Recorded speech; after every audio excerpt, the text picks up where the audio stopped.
안녕하세요. 축직먹입니다. 목표가 다른 양팀이 만났습니다. 리버풀은 클롭의 마지막 시즌을 위해 달려야 하고 벌리는 필사적으로 강등권을 탈출해야 합니다. 리버풀은 아스날과의 패배가 뼈아팠고 벌리는 시즌 내내 기세가 좋지 않습니다. 반다이크의 파트너로는 콴사가 낙점받았고 엔도가 아시안컵에서 복귀하며 수비형 미드필더에 자리했고 메갈리스터가 한 칸 정도 올라간 모습을 보여줬습니다. 골문도 알리송이 아닌 켈러어가 지켰습니다. 전반 초반엔 벌리가 강하게 압박을 하면서 리버풀이 쉽게 공격 진영으로 넘어가지 못했습니다. 이 부분에서 리버풀을 지속적으로 압박했죠. 올 시즌 벌리의 경기 양상에서 이런 모습이 많이 나옵니다. 경기 초반엔 강팀 상대로도 완전히 내려서지 않고 플레이하다가 후반이 되었을 때 선수 퀄리티나 체력에서 문제를 드러내며 무너지는 경우가 많았죠. 리버풀은 벌리의 중앙 쪽으로 뚫고 들어가는 게 쉽지 않자 자신들의 무기를 한번 사용해봅니다. 누네즈가 뒤쪽 빈 공간을 보고 띄워줍니다. 누네즈, 조타, 디아즈의 3톱의 장점 중 하나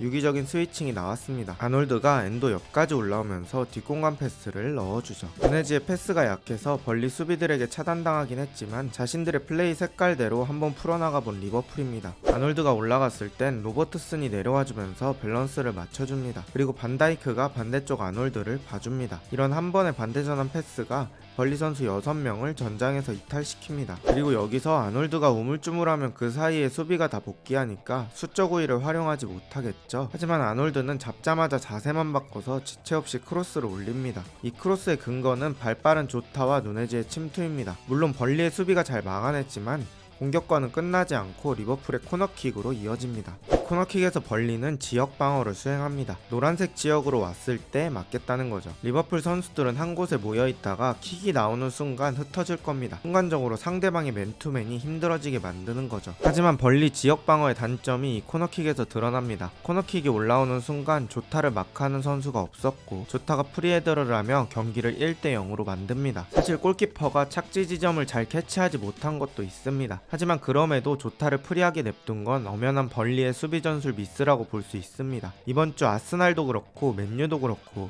세트피스로 선제골을 만들었고 그 팀들이 승리를 가져갔습니다. 강한 팀이 세트피스를 잘한다기보단 세트피스를 잘하기 때문에 강한 것 같습니다. 벌리가 강팀들과 경기할 때 라인을 완전히 내리는 게 아니라 올려놓고 라인 컨트롤로 수비할 때가 많습니다. 하지만 그 결과는 좋지 않았죠. 시즌 초에 손흥민이 벌리전에서 해트트릭 했을 때도 벌리의 라인 컨트롤 문제는 있었습니다. 지금도 누네즈가 벌리의 뒷공간을 따라뛰고 아놀드가 그 공간에 맞춰 땅볼 패스를 넣어줍니다. 누네즈가 이 공을 침투하는 디아즈에게 주지만 벌리의 트래포드 키퍼가 발로 잘 막아내며 위기를 넘깁니다. 누네즈의 침투 능력에 아놀드의 킥이라는 무기를 가진 리버풀에게 벌리의 뒷공간은 너무 매력적인 먹이입니다. 하지만 리버풀 역시 전반이 끝나기 직전에 코너킥에서 똑같은 방식으로 당합니다. 리버풀도 기본적으로는 지역 방어를 하고 앞쪽에 2-3명의 선수를 대인 방어 시켜놨습니다. 하지만 코너킥이 생각보다 뒤쪽으로 왔습니다. 이렇게 뒤로 왔을 경우까지 대비해서 수비를 투자하면 짧은 코너킥 후 잘라먹는 선수를 대비하기 어렵기 때문에 이 정도 거리는 헤더를 하더라도 보통 키퍼에게 맡기는 느낌으로 수비를 분배합니다. 하지만 헤더의 궤적이 미쳤을 땐 얘기가 다르죠. 게다가 엔도가 같이 경합해주지 못했습니다. 벌리의 다라오 셰이가 미친 헤더를 성공하며 전반은 1대1로 종료됩니다. 리버풀은 전반이 끝나고 아놀드를 빼고 엘리엇을 투입합니다. 찾아보니 부상 예방이라는 얘기가 제일 많네요. 그렇게 되면서 존스가 아놀드 대신 우풀백에 서게 됩니다. 전반에 자주 나왔던 공격 루트가 아놀드부터 나왔던 건데 아놀드가 없는 후반엔 어떻게 바뀔지 궁금했죠. 리버풀은 원래 안필드에서 하던 것처럼 누네즈를 필두로 타이트한 전방 압박을 수행합니다. 그리고 그 압박이 트래포드에게 직접적인 컨택까지 가져오며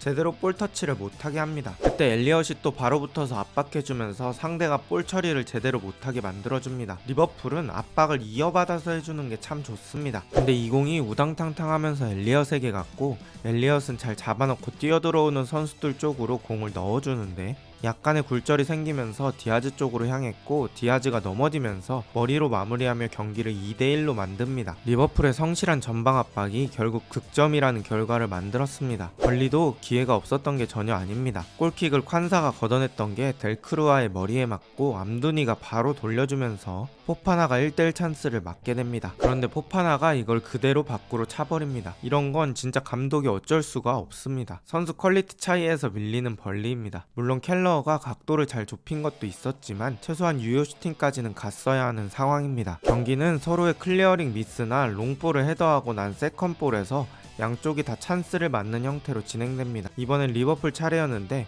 조타, 누네즈가 동시다발적으로 움직입니다. 이때 1대1 찬스를 맞을 수 있는 1번 패스를 선택할 수 있었는데 디아즈는 2번으로 접어버립니다. 2대1 상황에서 한 골의 가치는 정말 큰데 여기서 디아즈의 판단이 너무 아쉬웠습니다. 디아즈가 조타에게 주고 조타가 슈팅을 하긴 했지만 아까 상황이 훨씬 더 좋았습니다. 이 경기에 확실한 승기를 잡게 만든 건 다름 아닌 교체 투입된 엘리엇이었습니다. 엘리엇이 벌리의 수비 블럭 안으로 직접 들어가서 맥알리스터에게 좋은 전진 패스를 넣어줍니다. 이 전진 패스로부터 시작된 공이 리버풀의 코너킥으로 이어집니다. 조타가 코너킥에서 흘러나온 공을 슈팅하고 이 공이 다시 자신에게 오자마자 옆에 비어있는 엘리엇에게 줍니다. 엘리엇이 이 공을 잘 잡아놓고 누네즈에게 툭 찍어서 크로스를 넣어줍니다. 여기서 공이 사실 누네즈의 뒤쪽으로 왔습니다. 이런 공은 상대의 머리가 안 닿는다는 장점도 있지만 내가 헤더하기 힘들다는 단점이 훨씬 큽니다. 하지만 누네즈는 자신의 머리만 뒤쪽으로 빼면서 완벽하게 돌려놓으며 경기를 3대1로 만듭니다. 누네즈의 테크닉이 아주 좋았고 전반전부터 운동장을 내내 뛰어다녔던 성실함을 보상받는 누네즈입니다. 이후 리버풀은 지키기보다는 계속 높은 라인에서 하던 대로 플레이했고 경기는 큰 변수 없이 3대1 리버풀의 승리로 마무리됩니다. 결과론적이지만 클롭의 용병술이 또 한 번 성공했습니다. 그리고 용병술은 원래 결과론적인 측면이 강하죠. 무튼 우풀백으로 간 존스 역시 상당히 잘해줬고 엘리엇 역시 투입된 이후 2골에 모두 관여했습니다. 특히 존스 같은 멀티플레이어가 팀에 얼마나 중요한지 보여주는 경기였다고 생각합니다. 물론 전반적으로 리버풀이 압도한 경기였지만